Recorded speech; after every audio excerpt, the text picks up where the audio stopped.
Trigger warning, spoiler alert, folks, we're in California. You are experiencing the Tom Kelly Show. We are doing a selfie stick addiction as I am in California to work at a game show. I think I told you I'm working at the $100,000 Pyramid, and I got my morning Starbucks from down the block, and I thought I would show you what my morning walk looks like and maybe capture some thoughts. I actually did a test show last night where I think my camera work was good, but the footage was so dark you couldn't really see where I'm at. So it's new experiences produce anxiety, and so does shaky cam work. So just deal with it, people. Do your best. Good God. I think I'll never do it like this again. Or I need to find a better way to do it. I need a rig. Yeah, so doing something new does produce tension. But LA is a mess, but it's also got beautiful parts too, and I'm slowly experiencing them. Let's do a commercial that isn't a commercial real quick. Drop for a sponsor.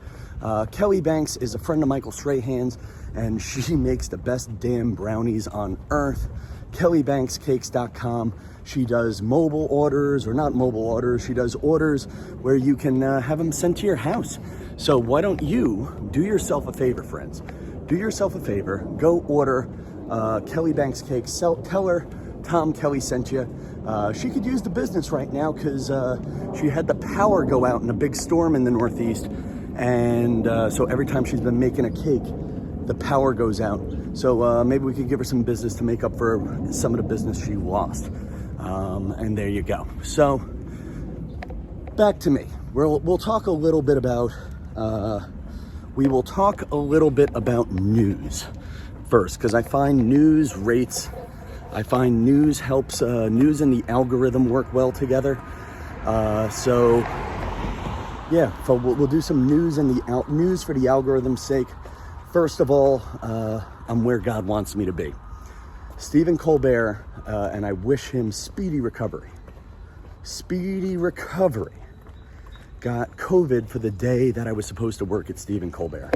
So the good news on that is, had I rearranged my schedule like a madman for an opportunity that I would have treasured, an opportunity that would have probably led to nothing besides just cherishing that one opportunity, all of that stress never would have come to fruition. And obviously, by no means do I wish illness on anybody. But it does take a certain level of anxiety off my chest, and I've been able to enjoy the trip a little bit more. So Mike Tyson, I guess I owe my Instagram fans an apology.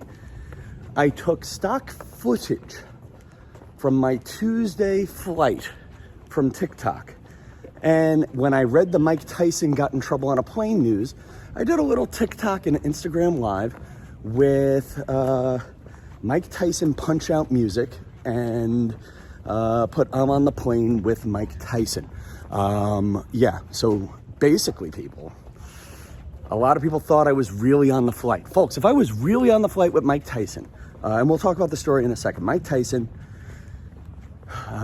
beat the living hell out of a guy who was heckling him on a JetBlue flight. First of all, holy cow, Mike Tyson flying JetBlue. What the hell's going on with that, right? That's kind of crazy.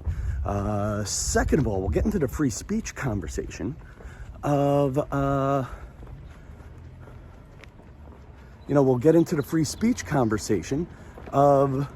should Mike Tyson be beating up people who make fun of him? No. But going the other way with free speech.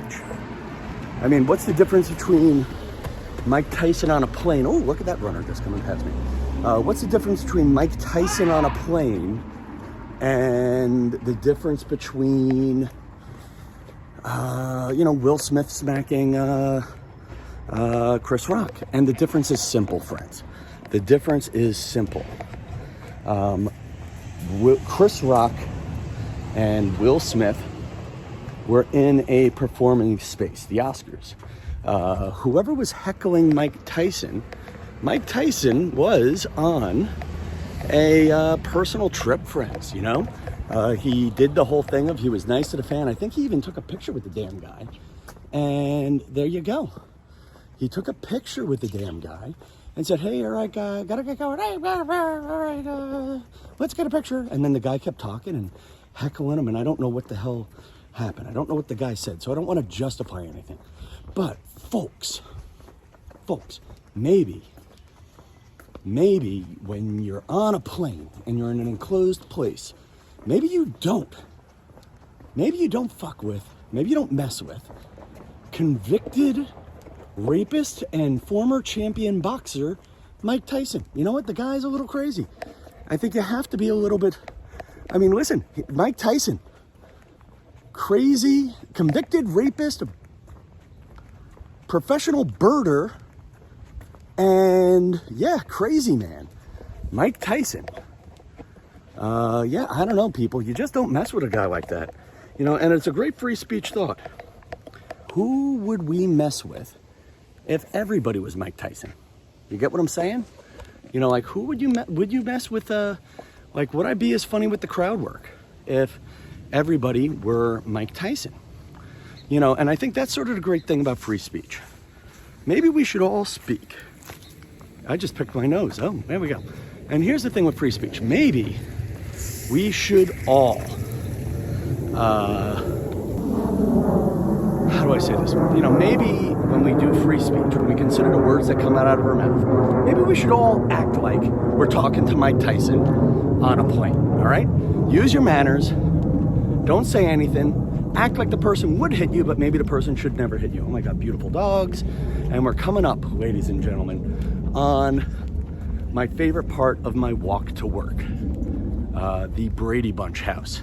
Now, this is a special message to my friend Christian Blatt, with whom I did a evergreen episode of the Tom Kelly Show before I flew out here, and had drinks with him in person, and probably won't podcast with him. Here I am, yes, the Brady Bunch House is on my walk to work, and I have been taking selfies and making TikToks here every damn morning. So it was part of a HGTV show, A Very Brady Renovation. I think they took the house that was the exterior of the Brady Bunch house. I don't think they actually shot any scenes in front of it ever. And they basically renovated the inside of the Brady Bunch house to look like the actual Brady Bunch house. So the one thing that I guess is kind of annoying for me is they parked a car in front that says security on it. It kind of kills the shots.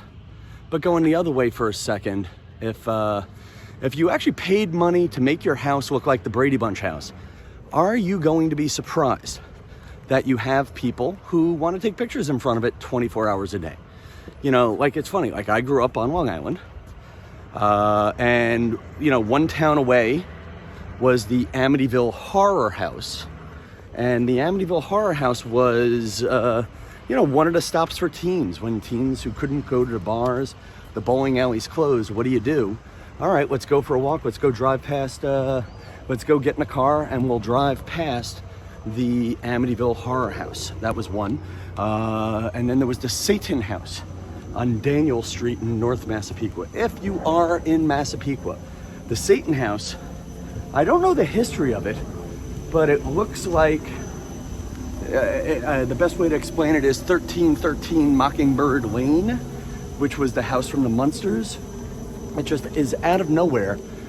Looks like a, you know, and I think the people in there, I don't know if they're devil worshippers, but it's Halloween 365 days a year. And I've never had the courage to ask the neighbors what the hell's going on with that house. By the way, beautiful things on this little walk. Again, you talk about the disparity between the main strip and just off the main strip here. I'm walking in this millionaire's neighborhood. I think there's a name for this neighborhood. Excuse me, is there a name for this neighborhood?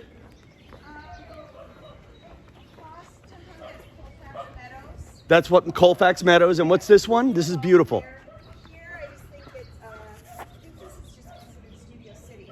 Across, I'm telling you that 4 blocks back Okay, yeah, what a beautiful, beautiful, beautiful neighborhood you guys live in. Enjoy your walk. There you go. So we're in Studio City now, and it gets even nicer in a few feet when I go to Colfax Meadows. So what else do I want to talk about with you guys? So the warming up job is interesting because they're using a staff audience, and far be it from me to potentially give advice to competitors or warm-up comedians or aspiring warm-up comedians, but these staff audiences, and I've done 3 of them now. I've done it once for Pyramid, and I think I've done it once for Misery Index, the Impractical Joker show. The hard part with warming up the staff and crew is these are people who are paid to do other jobs than clap. So you have to be a lot nicer to them. It's really about being a cheerleader. And I've been hearing, just as I'm out here in LA, a lot of shows are cutting their audiences because of COVID. And frankly, if you can do the scary part about this COVID shutdown is, and I think it applies to a lot of businesses, it made people who spend money in show business look at, geez, we need to spend money on this, and made people go, geez, maybe we don't need to spend money on that. So with live audiences, a lot of these shows, why bring in 200 people who could potentially have colds when you can do it cheaper without them? You don't have to give them pizza. You don't have to give them a toilet. You don't have to worry about their germs. All right, this road's busy. This is Tujunga. So it's kind of scary, people. If this podcast is about Tom Kelly reinventing himself, and if this podcast is about the personal growth and the next step in a mission, what's the next step? There's fewer and fewer crowds to teach people how to clap for. And even though I'm the best, for the sake of confidence for a moment, is the best, where is the best vaudeville performer working? Now that was I Love Lucy, she got a sitcom. But where's the second best vaudeville performer performing? You get what I'm saying, people? There's a book you should all read. Who Moved My Cheese? I know a few of you guys, I know years ago, my friend Mike and Pete McGarrigle each gave me a copy. And I also know I gave that copy to Christian Blatt. And the concept is, I really need to reread the book. It's about 4 mice. And it's about constantly looking for new work and growing. And, there were 4 mice. They were all trained to go to one corner of the maze. And then there was one mouse that would walk around every day and look for new cheese. And it's a big allegory, but the concept is the other 3 mice eventually die of starvation because they're not looking for new cheese when they have cheese, and they're not looking for new cheese as the pile of cheese starts to drop down. Yeah, pretty interesting story. And for those of you trekking the walk so far, we've done 23 minutes together so far. So I'm out here in California. Maybe I'm looking for new work. I performed for the first time at a comedy club called the Ha Ha Room. I don't know how great I did. Actually, if you guys are feeling crazy, feel free to write a review on the Ha Ha Rooms page saying you saw Tom Kelly from Good Morning America and the $100,000 Pyramid on Wednesday night, and he was fantastic. That might get the owner to love me. But not all of you have to do it because there was only 18 people in the room. I made the mistake of slipping in some new jokes. But also, I don't know, but again, it's, I'll end on this. I've decided I'm not going to walk you all the way to the studio. Or maybe I'll show you, maybe I'll walk with you for the one creepy part of the ride. But let's end on this first. Which is sometimes, and maybe this is why I'm single at 40 something. Maybe this is why I'm in trouble, but I'm not necessarily out here looking for something, but I am looking for something to be looking for me that I want. Yeah, actually, let's rephrase that. Here we go. I'm out here not necessarily looking for something, But I am out here hoping that something I want is looking for me.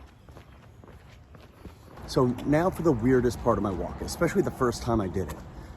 Google Maps sends you through this millionaire's neighborhood to the bridge that goes across, I guess it's the LA River. I showed you it before, but we're at a different part of it now. It is, oh my God, it just smells like dung. And it's not so bad now, but it was really creepy when you're doing it for the first time and you're a tourist and you don't know where you're going. There's a little footbridge, and then you can sort of see the guy if you zoom in behind me. There's a guy who lives under the bridge.